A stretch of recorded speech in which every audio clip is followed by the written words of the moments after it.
થોડી વાર જોયું વાંદરાભાઈએ અને પછી ઝાડ પરથી નીચે આવ્યા અને બિલાડીઓને સમજાવી કે તમે શું કામ ઝઘડો છો, હું તમને બધાને રોટલી વેચી આપું.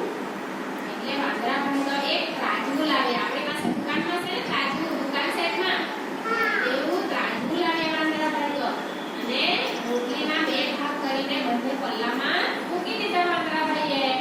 અને પછી જે પલ્લું નીચે નમી જાય એમાંથી એક ટુકડો તોડીને વાંદરાભાઈ પોતાના મોઢામાં મૂકતા હતા, ખાઈ જતા હતા.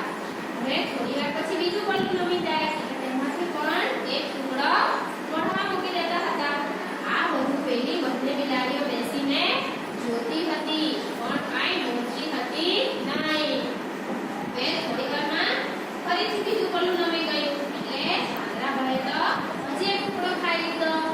બીજી સાઈડનું પલ્લું નમી ગયું, હજી એક ટુકડો ખાઈ લીધો.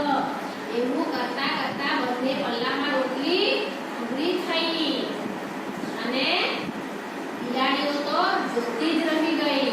બંને બિલાડીઓને રોટલી મળી નહીં. રોટલી કોણ ખાઈ ગયું? વાંદરાભાઈ.